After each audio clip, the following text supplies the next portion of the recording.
날씨가 굉장히 무덥지만 여러분 영과 육이 강건하시기를 축복하며 기도합니다. 지난 6월 셋째 주일 오후에 교사 헌신 예배를 드리면서 제가 강조했던 부분이 있습니다. 우리 교회학교 자녀들, 우리 가정의 자녀들이 교회를 다니고 있다는 것으로 만족해서는 안 됩니다. 우리 아이들이 예수님을 인격적으로 영접하여 구원받는 하나님의 자녀로 살아가야 합니다 라는 사실을 강조하면서 제가 교사는 물론이거니와 우리 믿음의 가정의 부모님들은 우리 아이들에게, 우리 자녀들에게 복음을 제시할 수 있어야 됩니다. 복음을 이야기할 수 있어야 됩니다. 그러면서 예를 들어서 제가 PPT로 오래전부터 제가 복음을 전할 때 사용했던 내비게이터 브릿지에 대해서 PPT로 보여드린 그런 기억이 아마 오후 예배에 참석하신 분은 기억하실 것입니다. 우리는 복음의 능력을 믿고 우리 자녀들에게 가르치고 전할 수 있어야 된다라는 것이지요. 특별히 저는 지난 한 주간에 SFC 학생들과 함께 부산 고신대학교에서 개최된 연합수련회를 다녀왔습니다. 수련회 아이들과 함께 하면서 이 한 주간 계속적으로 제 마음속에 앞서 말씀드렸던 정말 복음의 능력을 믿습니다. 우리 눈으로 보이는 현상은, 우리 아이들의 모습은 언제 믿음으로 자라겠나라는 안타까움이 밀려오지만 저는 이 한 주간에 계속적으로 이 말씀을 붙들고 저는 복음의 능력을 믿습니다. 우리 아이들에게 인내하며 복음을 계속 전하겠습니다 라는 다짐을 했습니다. 여러분, 이번 수련회는 고신대학교가 설립 80주년을 기념하면서 부산 지역 SFC와 연합하여서 준비된 수련회였습니다.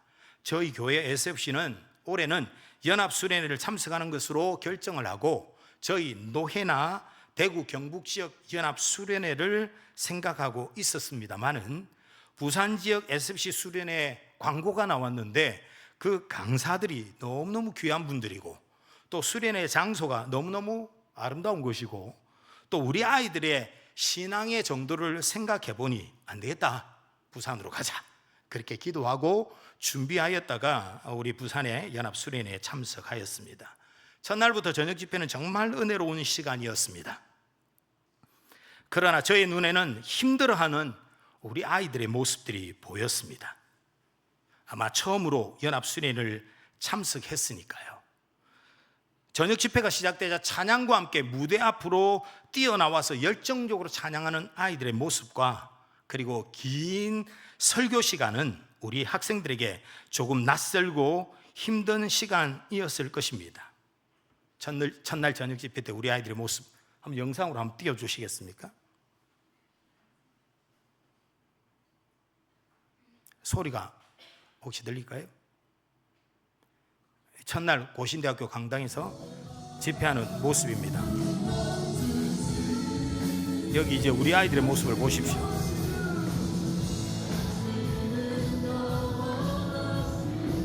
여기가 우리 아이들입니다.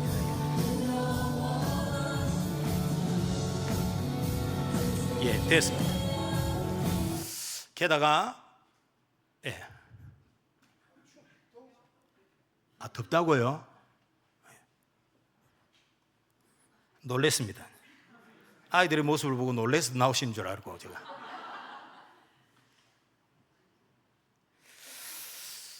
늦은 저녁 집회 시간을 마치고 다음 날을 위해 제가 일찍 취침하라고 그렇게 강조를 했는데 우리 아이들의 손에는 아시지요? 핸드폰을 붙잡고 잠을 자지 않습니다.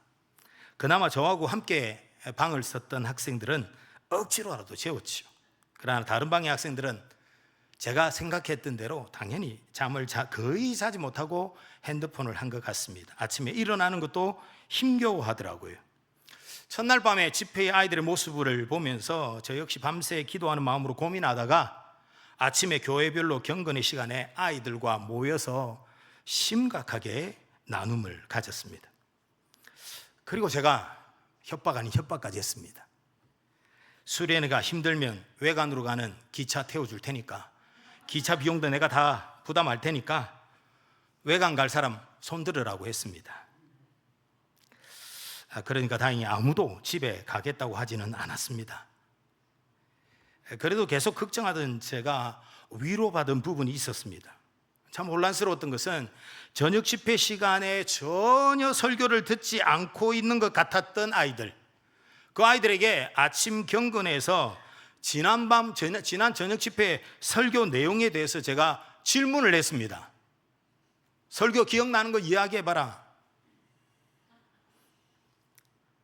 여러분, 그 저녁 집회 설교 내용이 예수님을 믿는 학생들은 돈을 쫓아가며 살지 아니하고 예수님을 쫓아 살아가야 됩니다 라는 거예요.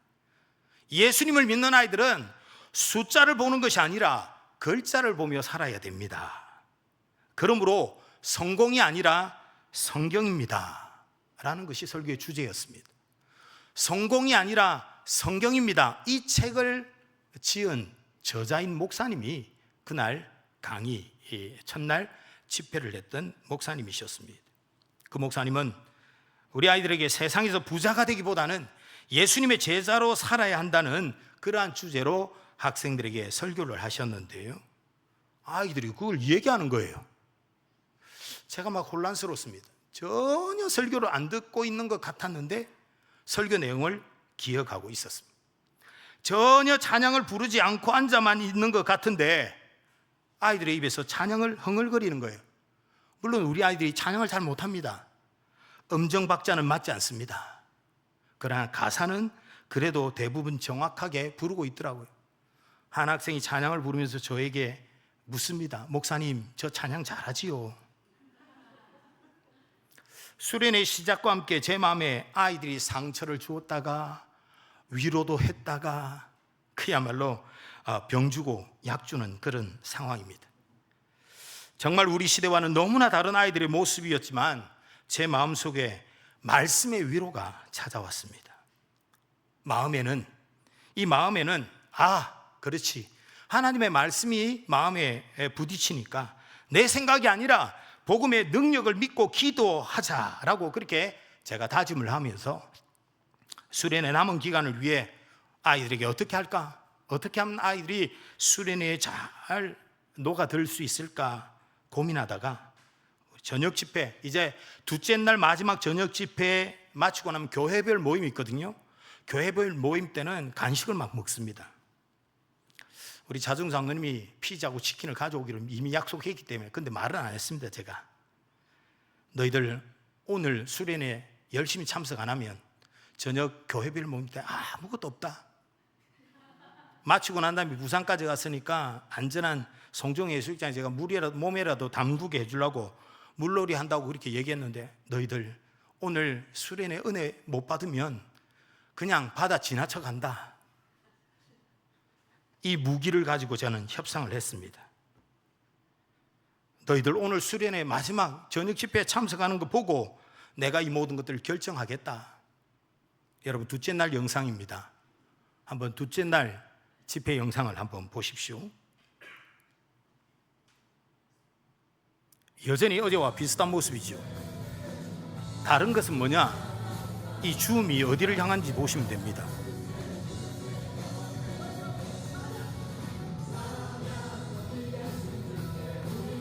줌이 향하는 곳에 우리 아이들이 서 있습니다. 동균이의 등판이 보이죠? 아이들이 다 앞으로 저녁 집회가 시작되자마자 앞으로 나가서 찬양을 나름 열심히 하고 있는 모습입니다. 이제 꺼주시기 바랍니다. 치킨과 피자 그리고 물놀이를 위해 영혼을 파는 아이들의 모습, 우리 아이들의 모습입니다. 둘째 날 강사 목사님은 전국 시 강사, 주 강사 목사님이시기도 합니다. 이 목사님이 우리 아이들에게 묻습니다. 여러분들 정말 예수님을 믿습니까? 근데 우리 아이들이 주저함 없이 손을 드는 거예요. 예수님 믿습니다. 저는 속으로 설교도 잘 안 듣고 찬양도 잘 안 하는 저 아이들이 예수님을 믿는다고 저렇게 당당하게 손을 드는 모습을 보면서 혼란스러웠습니다만은 대부분의 아이들이 손을 들었어요. 그러니까 강사 목사님이 말씀을 이어갑니다. 예수님을 믿는 너희들은 특별한 인생이다. 그렇게 축복하면서 특별한 인생으로 사는 삶은 어떤 삶이냐? 나누어 주는 삶이다.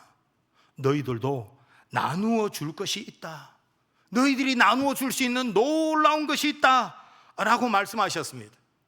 예수님을 믿는 아이들을 전제했다면 예수님을 믿는 아이들, 비록 어리지만 그 아이들에게도 나누어주는 삶을 살 수 있는데, 나누어 줄 수 있는 게 있어요. 너무나 귀한 것 뭡니까? 바로 예수 그리스도의 이름, 복음입니다. 사도행전 3장 5절 말씀에 베드로와 요한이 성전에 기도하기 위해 나아갈 때 성전 미문에 걷지 못해서 구걸하던 사람이 있었습니다. 그때 베드로가 다가가 말합니다. 은과 금은 내게 없거니와 내게 있는 것으로 너에게 주노니 나사렛 예수 그리스도 이름으로 일어나 걸어라 라고 선포합니다.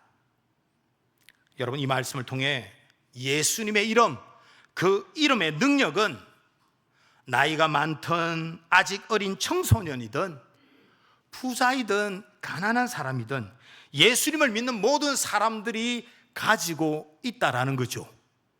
예수님을 믿는 모든 사람들은 비록 어릴지라도, 그 집회 가운데 있는 아이들이 아직 청소년이지만 예수님을 믿는다면 분명히 너희들에게 뭐가 있다는 거예요? 복음, 예수의 이름, 예수님의 이름의 능력을 가지고 있다는 사실입니다. 이 말씀도 둘째 날 이 말씀을 아이들이 듣고 기억을 하면서 성경에 인용된 베드로의 선포를 또 그 다음날 아침에 이야기를 해 주었습니다. 사랑하는 여러분, 오늘 이 자리에 계신 우리 모두도 바로 이 복음을 믿고 소유한 복되고 존귀한 성도임을 믿습니다. 저는 SFC 수련을 통해서 저부터 복음의 능력을 의지하고 인내하면서 우리 학생들에게, 다음 세대에 계속적으로 우리가 예수님을 전하고 예수님께서 행하신 일을 전하리라, 제 마음속에 그런 다짐을 더 굳게 하면서 이번 주간 이 설교에 그냥 붙들렸습니다. 그러면서 이 귀한 사역을 우리 모든 성도님들이 함께 관심을 가지고 기도해 주셔야 됩니다. 여러분, 우리가 함께, 목사님 저뿐만 아니라 우리가 함께 고백해야 될 내용, 우리는 복음의 능력을 믿습니다. 우리 눈에 보이는 것, 그 상황, 형편이 아니라 우리는 복음의 능력을 믿습니다. 그렇기 때문에 오늘 저는 복음에 대해서 아주 선명하게 가르쳐 주시고 계시는 오늘 본문의 말씀을 함께 나누고자 합니다. 여러분, 무엇이 복음입니까? 무엇이 가장 복되고 반가운 소식입니까? 바로 우리 예수님이시죠. 우리 예수님께서 십자가에 죽으심으로 죄에 빠져 있는 인류를 구원했다는 소식이 복음인 줄 믿습니다. 예수님을 믿는 사람들은 죄 사함 받고 하나님의 자녀가 되는 권세를 얻었다는 이 소식이 복음인 줄 믿습니다. 그리고 하나님의 자녀가 된 사람들마다 예수 그리스도의 이름의 능력을 따라 살아갈 수 있다는 것이 바로 복음인 줄 믿습니다. 그러므로 사랑하는 여러분들, 이 복음은 우리에게는 물론이고 이 땅에 있는 모든 사람들에게 그야말로 가장 복되고 좋은 소식입니다. 이 복음의 주인공 예수, 그리고 그 예수님께서 우리를 위하여 행하신 일, 이 복음을 믿고 복음을 소유한 사람들을 성도라고 부르고, 성도들이 모인 교회는 이 세상을 향하여 계속적으로 이 복음을 전해야 하는 사명을 가진 공동체란 사실을 결코 잊지 마시기를 주님의 이름으로 축복합니다. 그러므로 여러분, 복음은 우리만 가지고 누리는 것이 아닙니다. 교회 다니는 우리끼리, 이 좋은, 너무나 귀하고 반갑고 좋은 소식, 이 복음을 우리끼리 잘 가지고 기뻐하고 즐거워하자, 이게 아니에요. 복음은 이 세상 모든 사람들에게 가장 복되고 좋은 소식이고 꼭 필요한 소식입니다. 이 세상 모든 사람들에게 꼭 전해 주어야 될 이야기예요. 그러므로 복음을 가진 우리는 누구에게든 전하여서 우리는 이 복음을 전하며 그들에게 초청해야 되는 것입니다. 혹 우리가 보기에 저 사람 아무리 이야기한다고 복음을 믿긴 하겠나, 듣긴 하겠나, 여러분, 그런 생각을 내려놓아야 돼요. 저 사람이 복음을 받아들일 만한 사람인가 아닌가, 우리는 그런 생각을 앞세워서는 안 됩니다. 하나님의 말씀을 앞세워야 됩니다. 하나님의 말씀은 누구에게나 전해야 된다. 우리의 가족은 물론이고 친구, 직장 동료, 이웃들에게, 나아가 우리가 잘 알지 못하는 사람들에게도 우리는 이 복음을 전하고 초청하여야 된다라는 거예요. 디모데후서 4장 2절 말씀에서도 너는 말씀을 전하라. 때를 얻든지 못 얻든지 항상 힘쓰라. 우리는 복음의 능력을 믿고 그렇게 하셔야 되는 것입니다. 그래서 복음은 그야말로 무조건적인 초청이다 라고 정의를 합니다. 마태복음 11장 28절에 우리 예수님께서도 수고하고 무거운 짐진 자들아 다 내게로 오라. 내가 너희를 쉬게 하리라 말씀하셨습니다. 여러분, 복음은 세상을 향하여 천국 잔치로 오라는 초청입니다. 천국 잔치는 지상의 그 어떤 잔치와도 비교할 수 없는 잔치입니다. 그런데 여러분, 이 큰 잔치, 이 귀한 잔치의 초청 대상자를 어떻게 정해 놓으셨다고요? 예수님께서 누구 보고 어떻게 오라고요? 누구나. 우리가 생각할 때 아주 귀한 잔치고 막 큰 잔치 같으면, 너무너무 귀한 잔치 같으면 초청 대상자를 딱 정하잖아요. 네. 그런데 성경 말씀에 너무나 귀한 천국 잔치에 초청 대상자가 누구라고요? 누구라고요? 누구나. 그래서 우리가 예수님을 믿고 구원받은 것이, 이 천국 잔치에 참여한 것이 은혜인 것입니다. 수고하고 무거운 짐진 자들아 다 내게로 오라. 여러분, 시편 90편 10절에 보면 우리의 연수가 70이요 강건하면 80이라도 그 연수의 자랑은 우리 인생을 돌아보면 수고와 슬픔뿐이다 라고 말씀하고 있습니다. 이 땅을 사는 모든 인생은 그러므로 수고와 슬픔을 가진 사람들입니다. 그러므로 우리 예수님께서 수고하고 무거운 짐진 자들아 라고 말씀하신 것은 사실상 뭐예요? 이 땅을 살아가는 모든 사람들에게 하신 말씀입니다. 모든 사람들을 초청하고 계시는 것입니다. 예수님께로 나오라, 복음을 받아라 라는 것입니다. 마태복음 22장 9절에도 너희들은 사거리 길에 가서 사람을 만나는 대로 혼인잔치에 청하여 오라 라고 말씀하셨습니다. 만나는 모든 사람들을 초청하라는 거예요. 그런데 여러분, 사실 예수님 당시에는 너무 많은 차별이 존재하고 있었습니다. 인종의 차별, 종교적인 차별, 또 여성과 남성 간의 성적인 차별, 계급의 차별, 이건 더 심했고요. 그런 시대의 모든 사람들에게 똑같이 초청의 기회를 주는 복음은 정말 놀라운 이야기였습니다. 누구나 다 오라.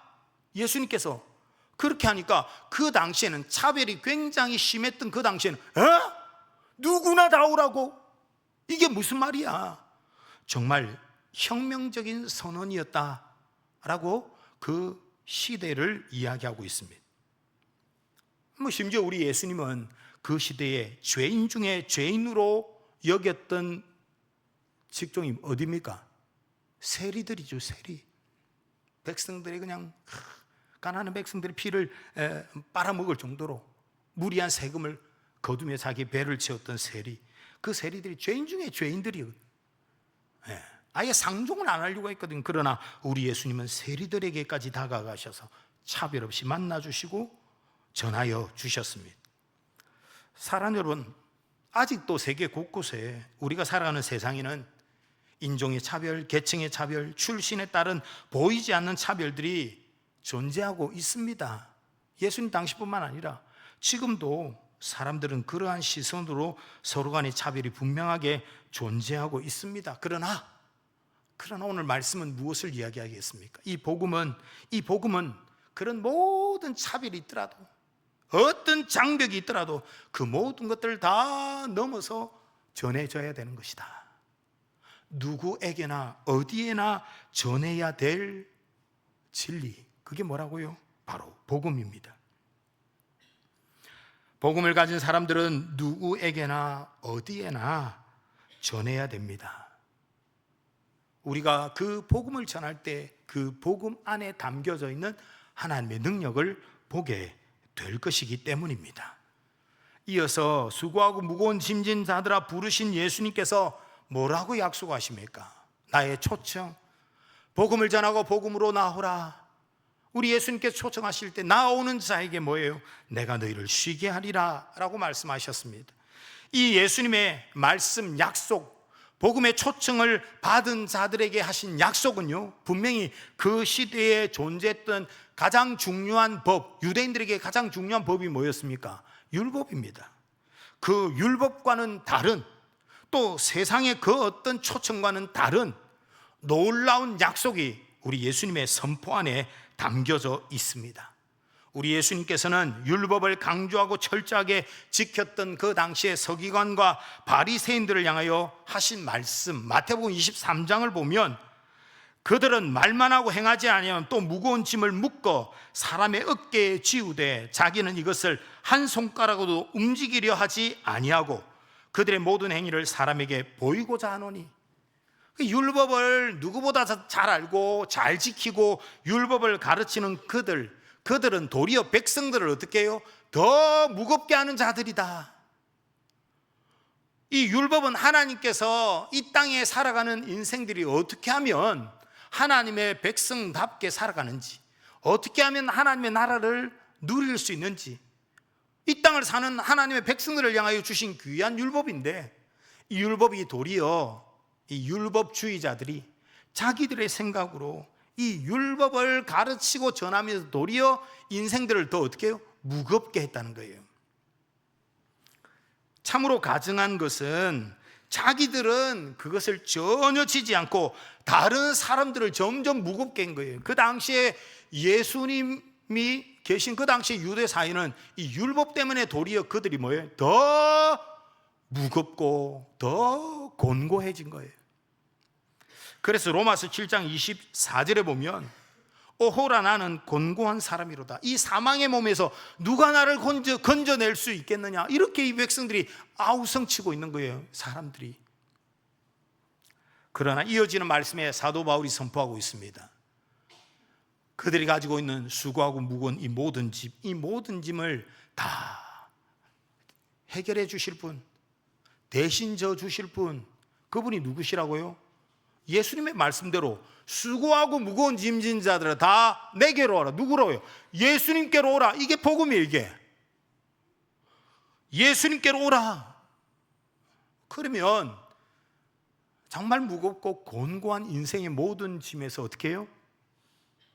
참된 쉼을 누리게 되어진다는 거예요. 그래서 이어지는 로마서 7장 말씀에 오호라 나는 곤고한 사람이로다. 이 사망의 몸에서, 사망이 뭐 때문에 왔어요? 죄로 말미암은 사망, 이 죽음의 두려움, 이 세상의 여러 가지 인생의 문제, 이 문제에서 누가 나를 건져낼 수 있겠느냐? 이어지는 말씀에 보면 우리 주 예수 그리스도라고 선언하고 있습니다. 그래서 사도 바울은 우리 주 예수 그리스도로 말미암아 나는 감사한다. 구원받은 하나님의 백성들이 마땅히 누리게 되어지는 이 은혜를 감사하고 있습니다. 그러니 성경은 선포하고 있는 것은 율법으로는 구원받지 못하고 평안과 안식을 누리지 못하였지만 예수 복음으로 바로 세상의 죄와 사망과 심판에서 우리를 구원해 주시고 우리를 참된 평강과 안식으로 살아가게 하신다는 거예요. 누가요? 예수님께서. 그러니 이것이 뭐예요? 이것이 진짜 복음인 거예요. 우리 예수님의 길을 예비했던 인물이 있죠. 세례 요한입니다. 그 세례 요한이 예수님에 대해서 어떻게 이야기했습니까? 예수님은 세상의 모든 죄를 지고 가는 하나님의 어린 양이시다. 예수님께서 세상의 수고와 슬픔을 가진 모든 사람들의 짐을 대신 짊어져 주심으로 우리 인생들에게 참된 안식을 주시는 분이시다라는 거예요. 여러분, 이것이 복음에 담겨 있는 놀라운 능력인 줄 믿습니다. 여러분, 이 놀라운 복음은 앞서도 강조했지만 참으로 하나님의 은혜입니다. 누구나 어디에서든지 모두에게 전해져야 될 이 복음은 우리에게 거저 주시는 은혜였다라는 사실입니다. 이사야 55장 1절 2절 말씀에 보면 너희 목마른 자들아 물로 나오라. 돈 없는 자들도 오라. 너희는 와서 사 먹되 돈 없이 값 없이 와서 포도주와 젖을 사라 말씀하시면서 나를 청종하라. 그리하면 너희가 좋은 것을 먹을 것이며 너희 마음이 기름진 것으로 즐거움을 얻으리라. 하나님의 말씀을 듣고 하나님의 초청을 받고 나아오는 자들에게, 목마른 인생에게, 수고하고 무거운 짐진 자들이 나아올 때 누구에게로요? 예수 그리스도께로 나아올 때에. 그런데 나아올 때 너희들이 어떻게 오라고요? 이 초청에 무엇을 조건으로 달고 있습니까? 돈 없이, 또 뭐예요? 값 없이 나오라는 것입니다. 사랑하는 여러분, 너희가 돈 없고 값 없지만 그래도 나에게 나오라. 그러면 내가 가장 귀한 것, 좋은 것으로, 너희 마음이 기름진 것으로 즐거움을 누리게 할 것이다. 이것이 성경에서 말씀하시는 복음입니다. 너무나 귀한 복음인데 이 복음을 아무런 조건 없이 우리에게 주시겠다는 거예요. 그런데 여러분, 여기에서 우리가 꼭 잊지 말아야 될 중요한 진리가 있습니다. 하나님의 은혜가 인간 편에서 볼 때는 돈 없이 값 없이 거저 주시는 은혜입니다. 말 그대로 은혜입니다. 그러나 하나님 편에서 생각해 보면 하나님은 우리에게 이 거저 주시는 은혜를 위해서 엄청난 희생과 대가를 지불하셨다는 사실입니다. 하나님께서는 예수 그리스도, 하나님의 독생자 예수 그리스도를 우리 가운데 보내주시고 그분이 십자가에 못 박히시고 우리가 받을 심판과 저주를 대신 받으신 거예요. 그래서 갈라디아서 3장 13절에 보면 그리스도께서 우리를 위하여 저주를 받은 바 되사 율법의 저주에서 우리를 속량해 주셨다라는 거예요.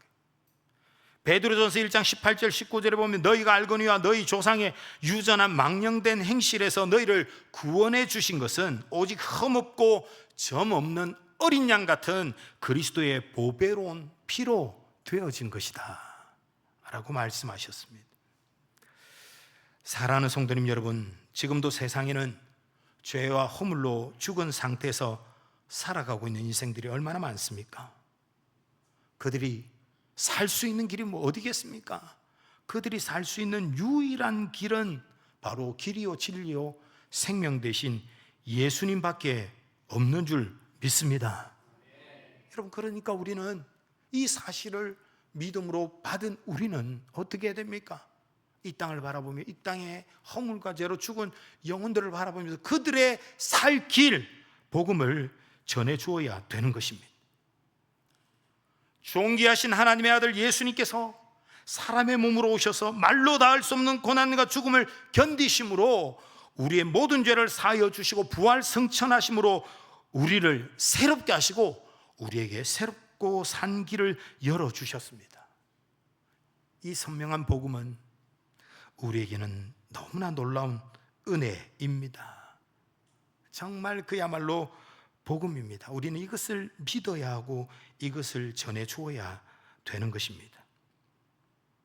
저는 이 한 주간 이 복음을 묵상하면서 너무 잘하는 내용 아닙니까, 목사님? 그러나 과연 우리는 이 복음에 감격하고 있는가? 이 복음의 능력을 믿고 얼마나 우리 자녀들에게 또 내가 만나는 세상의 많은 사람들에게 우리는 이 복음을 전하고 있는가? 저 자신에게도 먼저 물어보게 됩니다. 사랑하는 여러분, 우리는 우리를 향한 이 복음, 우리에게 베푸신 이 은혜를 결코 잊지 말아야 됩니다. 이 은혜 가운데 살아가며 흔들리지 말아야 돼요. 그래서 구원의 확신을 분명히 가져야 되는 것입니다. 우리가 복음을 믿고 구원을 주시는 하나님의 능력을 받았음에도 불구하고 여러분, 우리의 모습, 우리의 신앙생활을 생각해 보면 너무 부끄럽잖아요. 그럼 우리 가운데 몰려오는 불안감이 있어요. 난 분명히 예수님을 믿는데, 예수님 믿으면 구원받았다고 했는데, 예수님 믿으면 구원받고 풍성한 은혜를 누린다고 했는데 내 모습 보니까 영 하나님 앞에 너무 부끄러워. 여러분, 그렇다고 우리가 받은 구원이 취소됩니까? 여러분, 결단코 취소되지 않습니다. 물론 예수님을 믿음으로 복음을 가진 우리가 정말 여러 부분에 있어서 변화되어지고 구원받은 백성으로서 열매를 맺는 것은 당연한 거예요. 그러나 그 또한 하나님의 은혜로 되어지는 것입니다.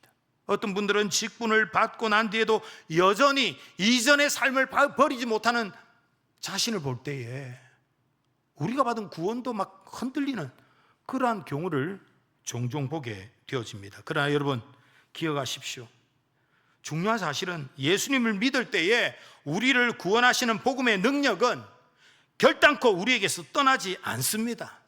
시대가 아무리 변해도 우리 아이들의 모습들을 보니까 이전과 너무 다르지만, 여러분, 사랑하는 여러분, 그런 모습이지만, 그러나 그러한 우리의 연약함과 우리 아이들의 그런 모습이 복음의 능력을 약화시키거나 상실시키는 것은 결단코 아닙니다. 복음의 능력은 변함없습니다. 우리의 믿음은 우리의 노력이나 수고나 열심, 그것을 가지고 유지되어지는 것이 아닙니다. 우리의 믿음은 하나님의 은혜로 유지되어지는 것입니다. 우리는 예수님을 믿고 구원받았지만 여전히 연약함과 부끄러움이 있습니다. 변덕스러움이 있습니다. 그것을 다 아십니다. 그것을 다 아시면서도 우리가 예수 믿을 때 주신 구원을 결단코 취소하지 않습니다. 그리고 우리 하나님은 변함없이 오늘도 예배 가운데 나온 우리를 향하여 은혜를 주시기를 원하시는 하나님이십니다.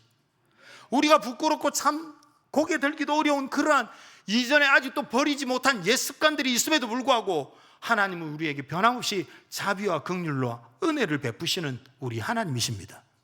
그러니까 하나님이 너무 놀라운 거예요. 그러니 하나님이 너무너무 우리에게 큰 은혜를 주시는 것입니다. 우리가 지금 묵상하고 있는 사사기 말씀을 제가 전할 때 계속 강조했던 게 그겁니다. 이스라엘 백성들이 회개했다고 구원하셨다. 그거보다도 더 중요한 사실은 뭐예요? 회개하고 또 죄를 짓고 진정한 회개가 아니었어요. 진실된 회개가 아니었어요. 그러나 그들을 구원하신 것은 하나님의 자비와 긍휼이 무궁하시기 때문입니다. 여러분, 우리가 열심히 신앙생활하고 하나님 앞에 진실되게 회개한 거, 그렇게 하는 게 좋죠. 신앙생활 그렇게 하셔야 됩니다. 그런데 그렇게 하지 못할 때가 있잖아요. 그럼에도 불구하고 변함없는 건 뭐예요? 하나님의 자비와 긍휼이십니다.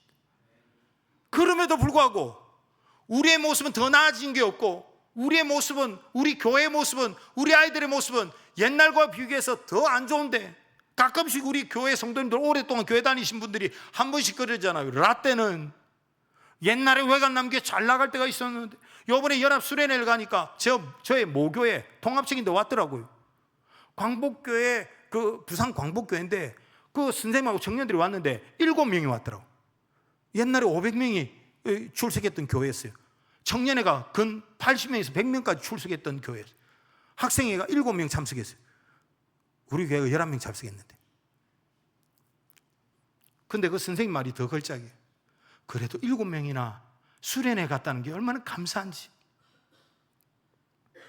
여러분, 지금 신앙생활을 어떻게 보면 지켜가고 유지하고 있는 우리 부모님 세대는 자꾸만 라떼를 이야기해요. 라떼.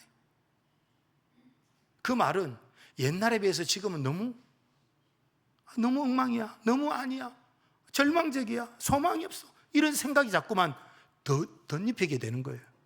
그러나 여러분, 우리가 잊지 말아야 될 중요한 사실은 우리의 교회는, 교회 출석하는 숫자는, 또 교회 출석하고 있는 성도들의 모습은, 교회 출석하고 있는 교회 학교의 다음 세대 아이들의 모습은 그렇게 변해오고 그렇게 변해왔지만, 사랑 여러분, 복음의 능력은 변하지 않습니다. 복음의 능력은 여전합니다. 여러분, 우리 자녀들, 다음 세대, 여러분, 우리 결단코 포기하지 마십시다. 포기하지 말고 복음의 능력을 믿고, 저 자신부터 복음의 능력을 믿고 우리 아이들에게 말씀을 전하십시다. 안 듣는 것 같아도 아이들이 듣고 있습니다. 안 부르는 것 같은 찬양도 아이들이 기억하고 있더라고요. 그것이 하나의 위로가 될 수 있겠지만은, 그러나 우리는 그런 아이들의 피드백을 통하여 받는 위로보다도 우리는 복음의 능력을 믿고 계속적으로 전해야 됩니다. 11월 달에 추수감사주의를 앞두고 8월 달에는 집중적으로 기도하며 8월 마지막에는 목장별로 전도 대상자를 제출하도록 제가 그렇게 이제 다음 주에 광고를 할 겁니다. 오늘 주신 말씀 꼭 기억하면서 우리 교회 내적으로 뿐만 아니라 복음의 능력을 분명히 믿는다면 우리는 더 힘써, 이 무더운 날이지만 한 영혼을 향한 주님의 그 마음이 우리의 마음 속에 정말 잘 좀 새겨져 가지고, 이 무더운 날에도 여러분, 무더위에 헤매는 영혼들이 아니라 죄와 허물로 죽은 영혼들을 바라볼 수 있는 귀한 우리 모두가 되기를 주의 이름으로 축복합니다. 주신 말씀 생각하시면서 한번 같이 기도하십시다. 그렇습니다. 하나님, 나의 모습을 볼 때, 또 우리 자녀들의 모습을 볼 때, 오늘날의 한국교회 모습을 볼 때 답답하고 너무너무 답답하고 걱정되고 염려되는 게 있습니다. 그럼에도 불구하고 우리는 변하지 않는 복음의 능력을 믿습니다. 이 복음의 능력을 확신하고 이 복음의 능력을 경험하는 우리의 삶이 되기를 원합니다. 주신 말씀 기억하며 한번 같이 기도합니다. 기도하겠습니다.